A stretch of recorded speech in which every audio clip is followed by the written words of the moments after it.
Y siempre tratamos de que lleven en su corazón la visión. ¿Cuál es la visión de la iglesia?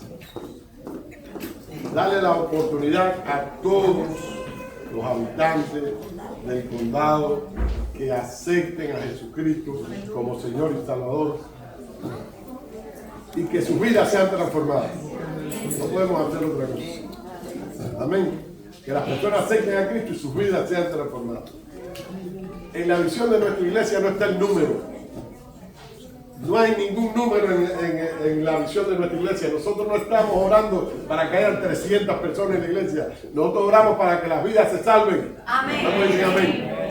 Para que las vidas acepten a Jesucristo como Señor de sus vidas y sean salvos. Amén. Si se quedan en nuestra iglesia, estamos responsabilizados de discipularles y ayudarles. Pero nuestra misión es ganar almas para el reino de Dios. Recuerden, me está diciendo que el micrófono lo tengo por culpa. Aleluya. Estoy mal acostumbrado al otro micrófono. Le damos la bienvenida a todos los que nos visitan. Tenemos con nosotros a Elma Rodríguez, su hija, el nombre de Melissa, la hermana Melissa, y otra joven que está con él, ¿cómo se llama? Rosa. Y sobre todo, el nieto de Elma. Está aquí con nosotros.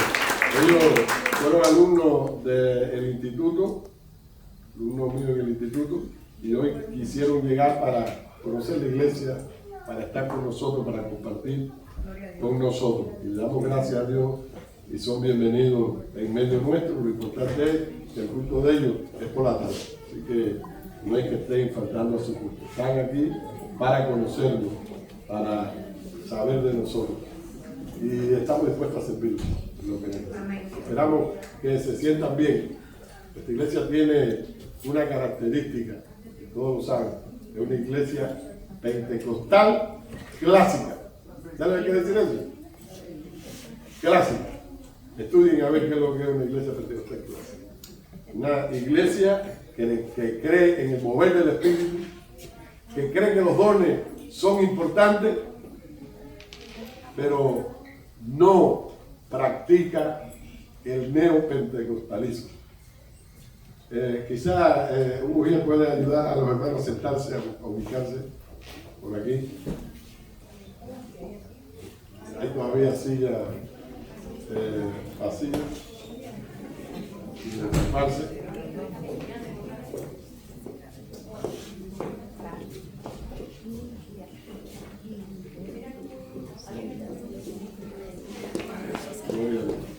Tenemos el martes, todos los martes a las 9 de la mañana tenemos un tiempo de ayuno y oración.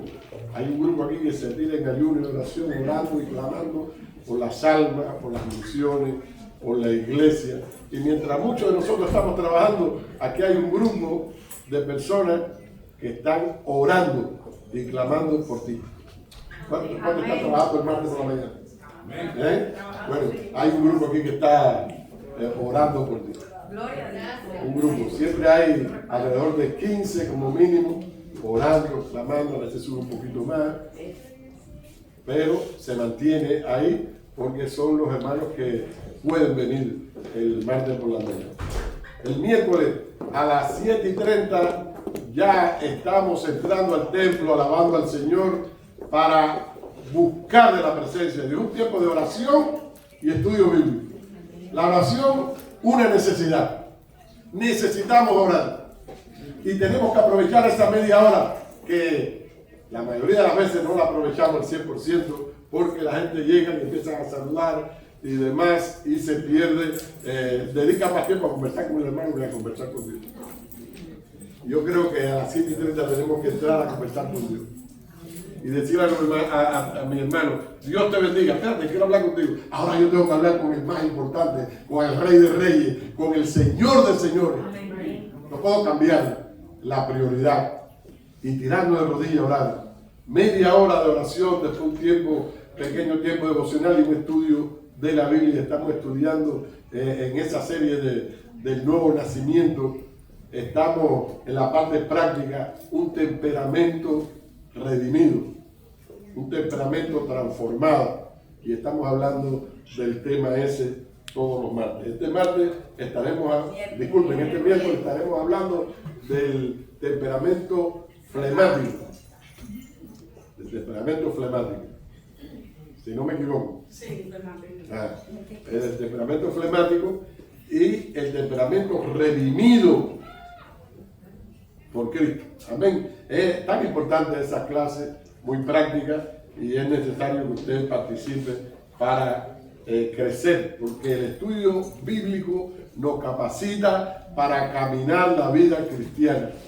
Recuerden, esto es importante, sumamente importante. Y el domingo tendremos nuestro tiempo de culto dominical. Este viernes pasado tuvimos una vigilia tremenda, tiempo bien bonito. Oramos, clamamos, ahí sí aprovechamos el tiempo en la vigilia. Y comimos de lo espiritual, y cuando terminó la vigilia, comieron de otra cosa. Fue bien bueno. Tuvimos un tiempo con el Señor, después un tiempo de compartir, muy bueno. Algunos se tuvieron que ir rápido porque tenían que trabajar el sábado, pero otros no sabían cuándo se iba a ir, y yo deseoso que se fueran para yo irme también, pero imagínense, la gente, cuando hay Espíritu de Dios, la gente no se quiere ir. Cuando hay un ambiente del Espíritu, la gente quiere permanecer. Y ustedes se van a dar cuenta cuando hoy termine el culto, cómo la gente quiere tomarse café, no irse, estar tranquilo, conversar. Esto es bonito, es bien hermoso. Y seguimos adelante y vamos a exponer la palabra de Dios, que para mí no es la parte más importante. Siempre los cristianos dicen, la parte más importante es la palabra. La parte importante es el culto. Y el culto se compone de alabanza, de adoración al Señor, de entrega y de palabra. Así que todo junto es importantísimo. Si hay palabra pero no hay un culto, una entrega al Señor, las cosas no están bien. Tenemos que entregarnos al Señor. ¿Cuántos quieren entregar sus corazones al Señor? Amén. Solamente así podemos entender la palabra. Yo quisiera hoy exponer las enseñanzas de un capítulo de la Biblia, en Juan capítulo 13, los 20 versículos primeros, de los cuales hemos predicado muchas veces, pero hoy queremos exponer las enseñanzas que hay en estos 20 versículos. Salir de aquí impactados como fueron impactados los discípulos con la enseñanza que tienen estos versículos. Y les voy a pedir por favor que abran su Biblia, porque vamos a leer los 20 versículos. Vamos a leer los 20 versículos. Es Biblia, es palabra de Dios. Siempre leemos un versículo y empezamos a predicar, pero hoy vamos a leer los 20 versículos para exponer las enseñanzas que tenemos en estos 20 versículos. ¿Ya lo tienen? Juan capítulo 13.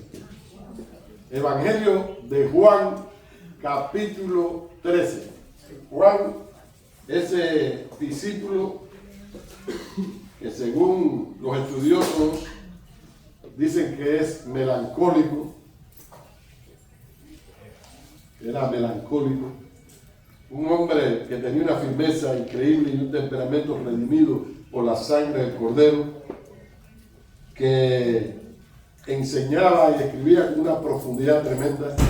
Él no era un simple historiador, sino alguien que quería enseñarle a la iglesia lo que significaba cada acontecimiento y dónde estaba la enseñanza en cada acontecimiento. Era un maestro. Amén.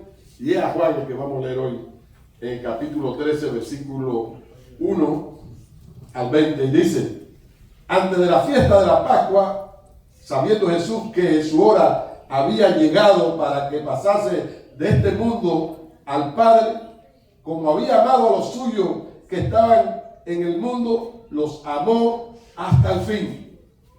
Cuando cenaban, como el diablo ya había puesto en el corazón de Judas Iscariote, hijo de Simón, que le entregase, sabiendo Jesús que el Padre le había dado todas las cosas en las manos y que había salido de Dios y a Dios iba, se levantó de la cena, se quitó su manto y tomando una toalla se ciñó. Luego puso agua en un lebrillo y comenzó a lavar los pies de sus discípulos y a enjuagarlos con la toalla con que estaba ceñido. Entonces vino a Simón Pedro y Pedro le dijo: Señor, ¿tú me lavas los pies? Respondió Jesús y le dijo: lo que yo hago, tú no lo comprendes ahora, mas lo entenderás después. Pero le dijo: Pedro le dijo, no me lavarás los pies jamás. Jesús le dijo: si no te lavare, no tendrás parte conmigo. Entonces Simón Pedro dijo: Señor, no solo mis pies, sino también las manos y la cabeza. Jesús le dijo: el que está lavado no necesita sino lavarse los pies, pues está todo limpio, y vosotros limpios estáis, aunque no todos, porque sabía quién lo iba a entregar. Por esto dijo: no estáis limpios todos. Así que después que les hubo lavado los pies, tomó su manto y volvió a la mesa y le dijo: ¿sabéis lo que os he hecho? Vosotros me llamáis maestro y señor, y decid bien, porque lo soy.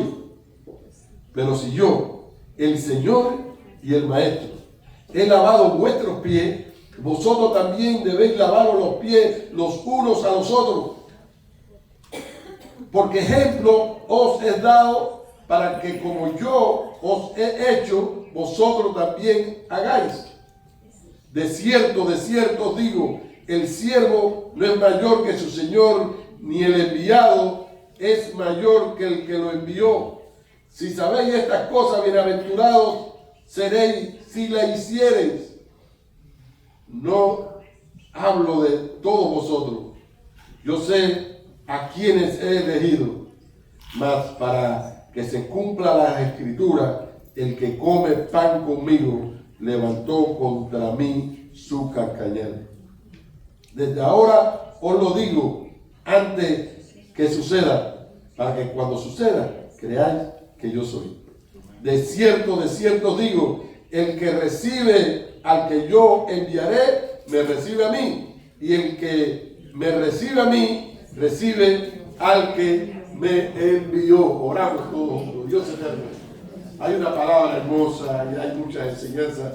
Te pedimos que en los minutos que resta, Señor, tú nos capacites para exponer, extraer cada enseñanza, las enseñanzas que necesitamos hoy. Lo hacemos en tu nombre y confiando en que tú eres nuestra unción. Amén. Gracias, Señor. Gracias, Padre. Qué hermoso. Jesús como líder estaba rodeado de sus discípulos. ¿Se imaginan la escena? Jesús sentado a una mesa y sus discípulos lo estaban rodeando. ¿Y por qué estaban en aquel lugar? ¿Por qué habían decidido reunirse a cenar? Porque era la fiesta de la Pascua.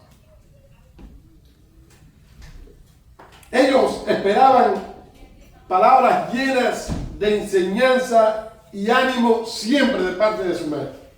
Ellos sabían que cuando se reunían de esa manera, Jesús le iba a enseñar algo. Y aunque ellos estaban a la expectativa de la cena, porque a los cristianos les gusta mucho comer, ¿no es verdad? Yo no sé, yo creo que a todos los seres humanos, pero en las iglesias se come en cantidad, siempre se termina todo hablando de comer. Ellos querían comer, pero a la misma vez sabían que ahí iba iban a recibir alguna enseñanza, que iban a recibir alguna noticia, y estaban preparados para recibir aquella enseñanza. El Señor sabía que faltaban horas para ser entregados como sacrificio por nuestros pecados. Tenía que dejarle una enseñanza que impactara su conciencia y les diera una visión eterna. Hasta ahora habían caminado con Él, habían pasado momentos buenos con Jesús, pero su conciencia tenía que ser impactada por la realidad de que hay un reino venidero. Los discípulos, como la mayoría de los cristianos de hoy, estaban enfocados en lo inmediato, en lo que se ve, pero Jesús le enseñó lo eterno. Los discípulos habían pasado 3 años, alrededor de 3 años con Jesús. Era una aventura, habían pasado una aventura, una tremenda aventura. Ellos caminaban con Jesús y cuando tenían hambre, Jesús multiplicaba los panes y los peces. Cuando necesitaban dinero, Jesús mandaba a sacar un pez del mar, lo abría y ahí había una moneda. Todas sus necesidades estaban resueltas. Ellos no habían sufrido por el Evangelio. Algunas molestias que para ellos no era molestia, sino una aventura acompañada del Rey de Reyes y Señor de Señores. Pero ahora estaba llegando el momento en que esa aventura se estaba terminando. Por lo tanto, los discípulos tenían que enfocar su visión, estar claro con lo que dijo el apóstol Pablo en 2 Corintios 4:18, no mirando nosotros las cosas que se ven, sino las que no se ven, pues las cosas que se ven son temporales, pero las que no se ven son eternas. Era necesario que los discípulos cambiaran su visión y se dieran cuenta que había otra cosa. El apóstol Juan, inspirado por el Espíritu Santo, registró esta escena para que hoy también nosotros aprendiéramos de ella y estuviéramos atentos a esas enseñanzas. Lo primero que podemos ver es la conciencia de su identidad. Jesús estaba consciente de quién era y él quería que sus discípulos tuvieran esa conciencia de identidad. Jesús estaba a punto de sufrir lo más doloroso que un ser humano pueda sufrir. Y quizás tú pienses, la muerte. No.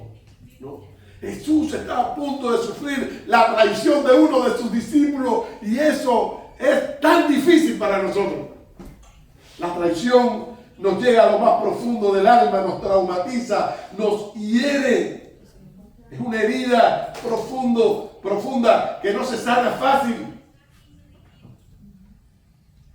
Él tenía plena conciencia de quién era, pero también tenía conciencia de qué autoridad tenía. Y dice en el versículo 3, sabiendo Jesús que el Padre le había dado todas las cosas en las manos y que había salido de Dios. Jesús conocía su identidad. Él tenía la autoridad. Jesús nunca tuvo dudas de su identidad. Muchos cristianos hay momentos en que dudan de su identidad. Jesús nunca tuvo duda de su identidad. Él, cuando llegó el juicio, Jesús sabía quién era. ¿Cuántos lo creen? Lo han visto en la Biblia. Él sabía quién era. Cuando sufrió en la cruz, estaba sufriendo en la cruz, Jesús sabía quién era y la autoridad que tenía. Cuando los soldados le dijeron, bájate de la cruz, Jesús sabía quién era y la autoridad que tenía. Pero él, su identidad y su autoridad la usaba para la gloria del Padre. Él estaba enfocado en glorificar a su Padre. Jesús nunca dudó de su identidad. El verdadero servicio y la verdadera perseverancia nacen en un corazón que tiene conciencia de su identidad en Dios. ¿Qué somos en Dios? No puede empezar la enseñanza, no puede impactar la conciencia de sus discípulos si antes no le deja claro la identidad que él tenía. Y nosotros tenemos que leer estos versículos y extraer esa enseñanza. Necesitamos tener una identidad clara para poder seguir aprendiendo de las enseñanzas de Jesús. Si estamos equivocados de nuestra identidad, no vamos a aprender mucho. Somos hijos de Dios. ¿Cuántos son hijos de Dios? Amén. Somos redimidos por la sangre del Cordero. Amén. Tenemos una autoridad que Dios nos ha dado. Hay muchos que cuando pasamos por el sufrimiento empieza la duda enseguida. Estoy sufriendo, tengo dolor, no hay solución. ¿El Señor estará conmigo? ¿Seré realmente un hijo de Dios? ¿Estaré en pecado? Empiezan preguntas que traen dudas. Tenemos que estar seguros de quiénes somos, pase lo que pase en nuestra vida. Somos hijos de Dios y tenemos una autoridad delegada por el Dios de la gloria. Tenemos que estar claros de quiénes somos. Bien claro. ¿Se imaginan a alguien con un cáncer terminal? Lo llevan al hospital, pero está lleno del Espíritu. Un cáncer terminal, pero lleno del Espíritu. Y ve al que está al lado que tiene infección en los riñones. Algo sencillo, aparentemente sencillo. Un poquito de antibiótico y ya, pero ahí está el que tiene, el que está lleno del Espíritu, aunque tiene cáncer terminal, y le dice: Jesús te ama. El hombre se queda así: Jesús te ama. Y le empieza a testificar. Y después le dice: ahora voy a orar por ti, para que Dios te sane. Y ora por aquella persona para que Dios lo sane, y Dios lo sana, y aquella persona empieza a testificar: se me fue la fiebre desde el momento en que aquel hombre oró por mí. Acepté a Jesús e inmediatamente siento una paz profunda en mi corazón. Y el hombre está en la cama, en su lecho de muerte, es decir, pero está lleno del Espíritu. Tiene una identidad, sabe quién es. Y en medio de la prueba, de las dificultades, tenemos que saber quiénes somos en Cristo. Y aquí está la verdad. Cuando enfrentamos el dolor y las pruebas y las desilusiones, necesitamos estar conscientes que somos hijos de Dios. Lo terrenal pasa, pero tenemos un reino eterno que nos espera. Vivamos con esa visión. La visión del reino. Tenemos un reino eterno que nos espera. No importa lo que pase en medio nuestro. Dios no falla a sus promesas. Ahora en el capítulo, versículo 4 al 11, que es los versículos que más se han predicado y que más se predican de este pasaje, encontramos ahora a Jesús preparándose para darle la enseñanza. Listo para hablarle a sus discípulos. Él no improvisa nada. Jesús todo lo tenía planificado. A lo mejor alguien piensa que hubo un fallo en la preparación de la cena y el siervo que tenía que lavarle los pies a los discípulos no lo habían tenido en cuenta. Yo soy de los que creen que Jesús fue el que preparó la cena. Por lo tanto, era perfecto todo, porque él tenía una capacidad especial como líder. A él no se le podía olvidar esa parte. Él lo dejó a un lado porque él quería usarlo para darle una enseñanza a sus discípulos. Ahora, el Señor, que tenía en su mente y en su corazón todo lo que iba a pasar al otro día. Nuestro Señor, que aunque sus discípulos estaban ajenos a la situación, Él sabía que al otro día lo iba a traicionar Judas, o que ya lo estaba traicionando ya, pero que al otro día lo iba a entregar, que al otro día iba a pasar por dolor, por sufrimiento. Él lo sabía todo y estaba pensando: ¿cómo yo hago para que estos hombres entiendan, porque llevo 3 años enseñándoles y no han aprendido. Llevo 3 años con ellos y todavía tienen su visión en la tierra y en las cosas de la tierra. ¿Cómo hago?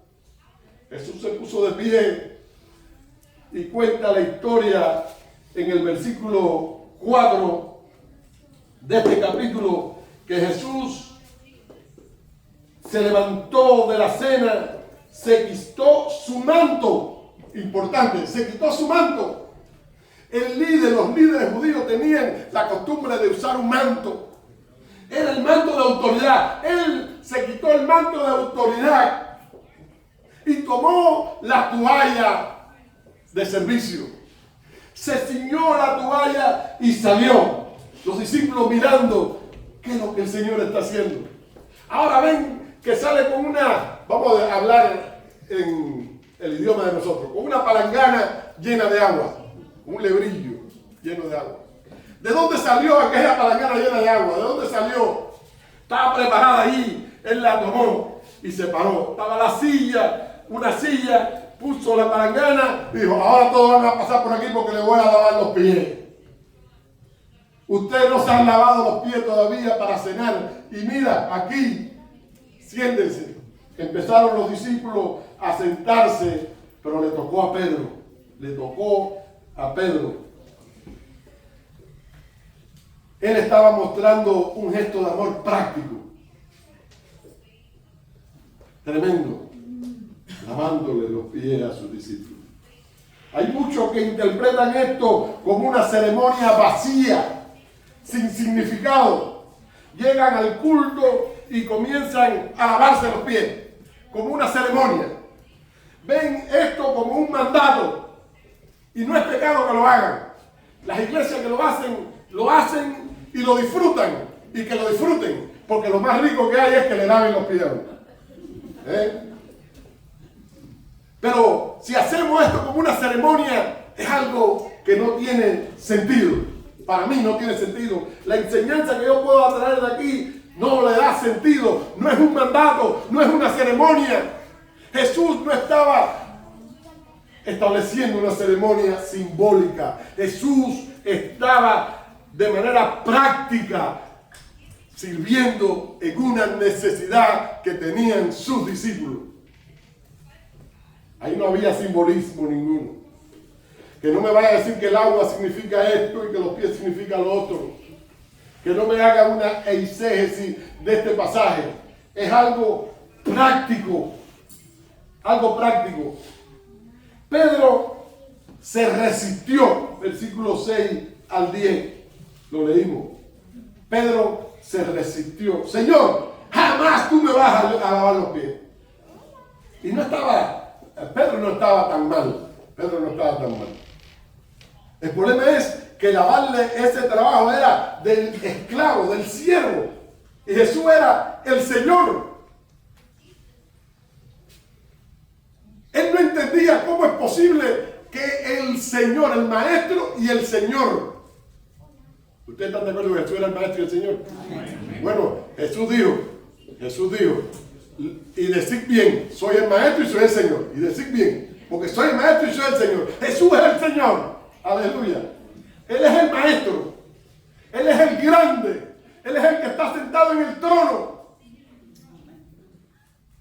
A lo mejor algunos dicen, no, está a la diestra del Padre. Pero yo creo en una deidad. Y Él es el Rey de Reyes y Señor de Señores. Jesús es el Rey de Reyes y Señor de Señores. Ahora, Pedro no podía entenderlo, pero Jesús le explica y le dice, si yo no te sirvo, si yo no lo hago, tú no vas a tener parte conmigo. No vas a tener parte conmigo. Y enseguida Pedro pensó que en otra cosa.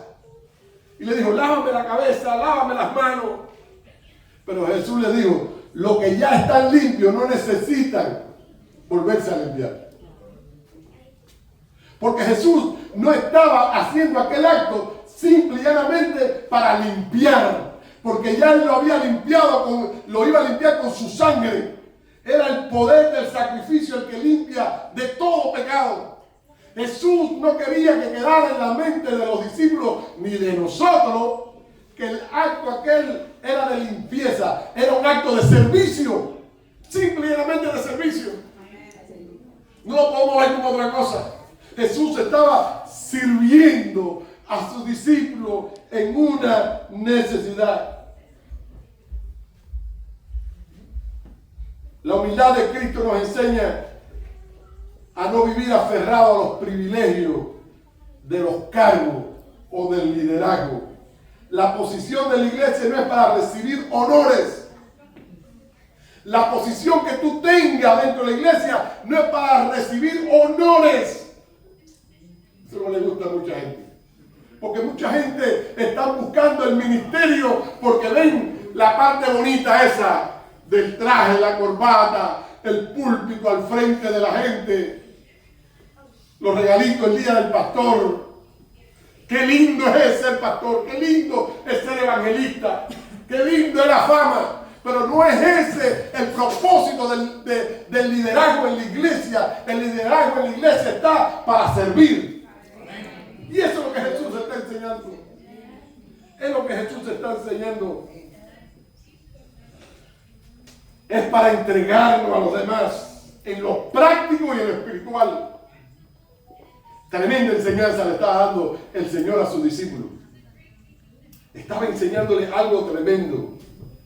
Jesús explica en el versículo 12 al 14 y le dice, así que después que les hubo lavado los pies, tomó su manto de autoridad, se lo volvió a poner, se quitó la toalla, se puso su manto. Vosotros también debéis lavaros los pies los unos a los otros. Ahí mismo le dio una orden. Y así es como lo interpretan muchos evangélicos. Y yo vuelvo y repito, no es pecado que lo interpreten así. No es un pecado ni es una herejía. No es una herejía. Practica la ceremonia de lavado de los pies y no es una herejía. Pero yo entiendo que el Señor no estaba hablando específicamente de una ceremonia, porque no era ceremonial, era algo práctico. Se ve repetido de nuevo. Jesús sigue diciendo en los versículos 12 al 14, vosotros me llamáis maestro y señor, y decís bien porque yo lo soy. Pues si yo, el Señor y maestro, he lavado vuestros pies, vosotros también debéis lavaros los pies los unos a los otros, porque ejemplo os he dado para que como yo os he hecho, vosotros también hagáis. Tremendo.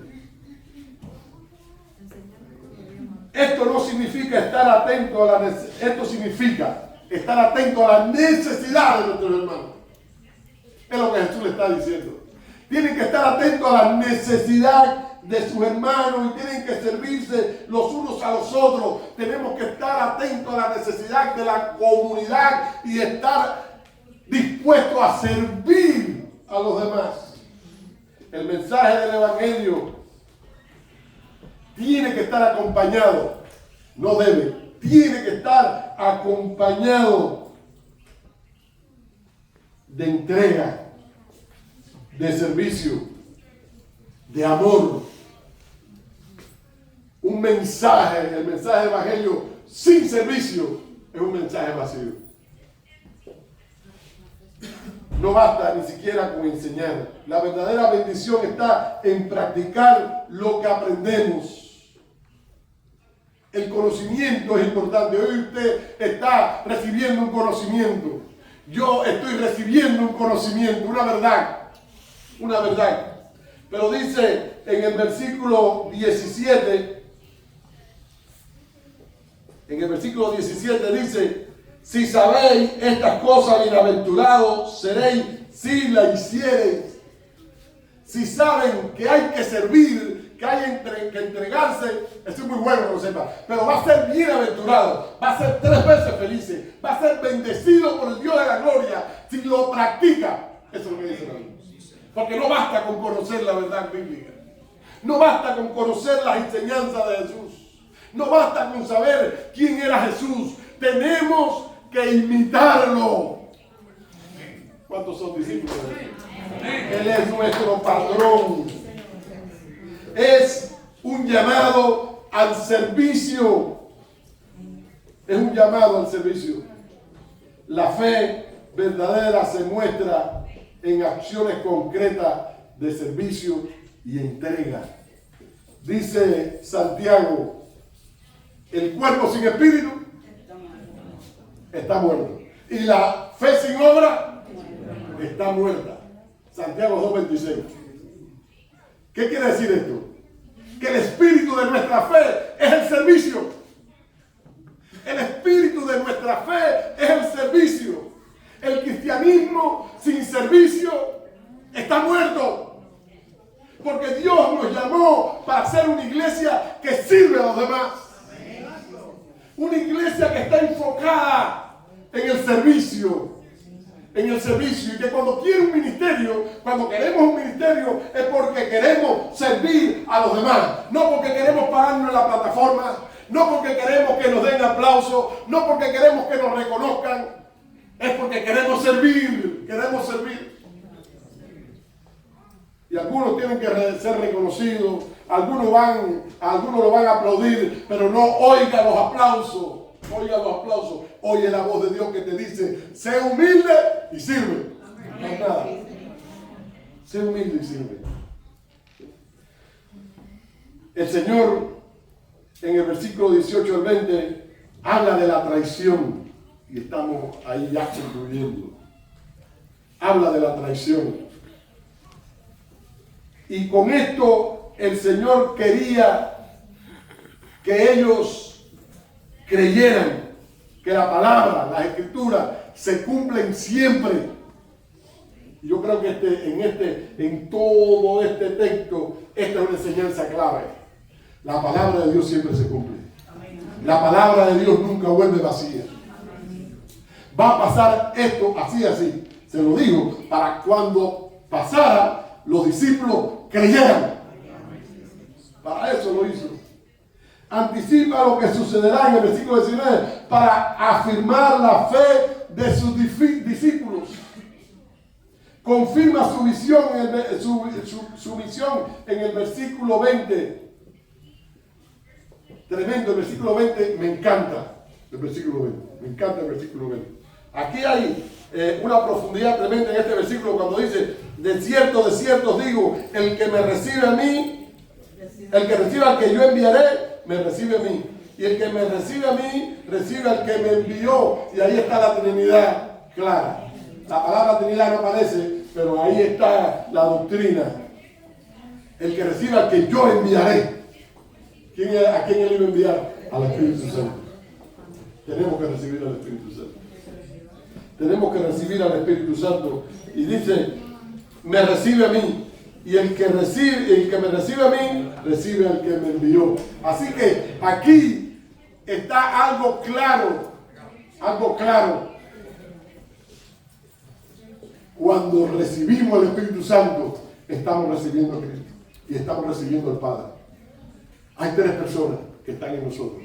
No podemos tener esa idea teológica de que el Padre está allá lejos, que el Hijo está a la diestra y que el Espíritu Santo está aquí. Y que el Padre y el Hijo están tan ausentes. No lo creemos así. Creemos que el Padre, el Hijo y el Espíritu Santo están en medio nuestro y están atentos a nuestras necesidades y capacitándonos para cumplir la misión para la cual hemos sido escogidos. Y podemos concluir, aunque vivamos la traición, la incertidumbre o el dolor, el plan de Dios sigue firme. El plan de Dios no cambia. Aunque no lo veamos, ¿cuántos están? Se han visto momentos en que no ven a Dios en ningún lado. Hay tanto dolor y tanta tristeza y tantas dificultades, aunque no lo veamos, Dios está orando. Dios está orando en medio nuestro. Dios está orando en nuestra iglesia. Dios está orando. Muchas veces no lo vemos, pero Dios está orando. Él no se para porque Él quiere hacer su obra. Y nosotros estamos aquí esperando que la obra de Dios nos transforme, nos cambie, haga lo que tiene que hacer. Damos la bienvenida a Reinier, ¿cómo te llamas? Rey. Damos la bienvenida a Pedro. Llegó cuando ya habíamos dado la bienvenida. Eres bienvenido. La solución de tu vida es Jesucristo. No hay otra solución. La solución de la vida de los padres tuyos es Jesucristo. La solución de la vida de Lourdes y su hijo es Jesucristo. La solución de mi esposa Carmen es Jesucristo. La solución de Félix Pérez es Jesucristo. La solución de todos nosotros es Jesucristo. El Cristo es solución. No es que tienes que dejar aquello y tienes que dejar al otro. Y ahí están los padres aconsejando, no solamente él, aconsejando a los hijos. Tienes que dejar el vicio, tienes que dejar aquello, tienes que dejar lo otro. No es lo que tienes que dejar, es lo que tienes que dejar, lo que tienes que escoger. Tienes que escoger a Jesucristo y dejar lo que entra a tu vida, porque cuando Jesucristo entra, todo lo demás se va. Amén. Todo lo demás se va. Deja que Jesucristo entre a tu vida. Deja que Jesucristo tome el control. Deja que ese Cristo que sirve, ese Cristo que nos enseña, ese Cristo que nos da, que nos impacta nuestra conciencia con la verdad, entre a tu corazón. Simple y llanamente. Simple y llanamente. El acto de Jesús de lavar los pies enseña amor hasta el fin, humildad en el servicio, ejemplo práctico a seguir, seguridad de la misión de vida. Jesús no nos limpia, sino que nos llama a vivir como Él. No solamente nos limpia, sino que nos llama a vivir como Él. Él nos limpia en la cruz del Calvario. Nos limpió. ¿Cuántos son limpios por la sangre de Cristo? Ahora Él quiere que tú vivas como Él vivió. Y es una decisión tuya. Es una decisión tuya. Tú tienes que decidir seguir el ejemplo de Jesús. En el servicio, ser humilde. En el mensaje de la palabra, ser práctico y vivirla. Tenemos que seguir a Jesús. Quizás tú puedes inclinar tu rostro y empezar a orar y a clamar. Orar. Dios eterno, en este lugar,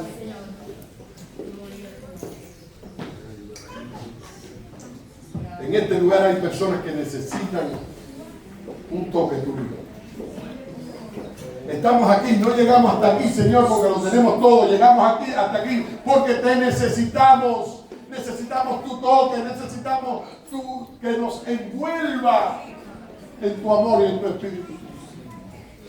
Señor, muchos de nosotros estamos equivocados y estamos buscando, Dios eterno,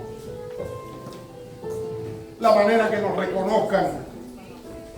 Pero hoy estamos renunciando a toda clase de reconocimiento de los hombres. Si tú eres líder, ahí donde tú estás, dile: Señor, renuncio a todo deseo de reconocimiento. Quiero que tú me reconozcas. Quiero que cuando llegue el día tú me digas: buen siervo y fiel, en lo poco me fuiste fiel, en lo mucho te pondré. Ayúdame, Señor, a vivir en el anonimato, a servirte en el anonimato, cumplir con tu palabra en el anonimato. Y si algún día tengo que destacarme, si algún día tengo que salir del anonimato, que esté preparado, Señor, para darte gloria, honra y alabanza a ti. Reconocer, Señor, que tú eres el que lo hace. Te lo pido, Señor. Si hay alguien en este lugar que quiera aceptar a Jesús, o que quiera reconciliarse con Jesús, levante su mano. Vamos a orar por ti. Si hay alguien que quiera reconciliarse con el Dios de la gloria, que en estos días he estado descuidado y dice: Señor, yo quiero que me ayude. Yo quiero que me ayude. Levanta tu mano y vamos a orar por ti. En el nombre de Jesús. Mira, Señor, estos hermanos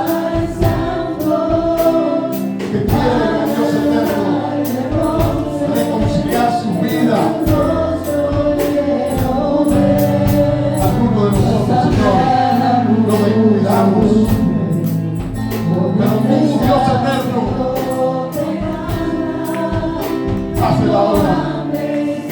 Nos abraza, nos capacita. Queremos entregarnos a tu servicio. Aceptamos tu señorío. Ayúdame a estar, dile, Señor, acepto tu señorío. Acepto tu sacrificio en la cruz del Calvario.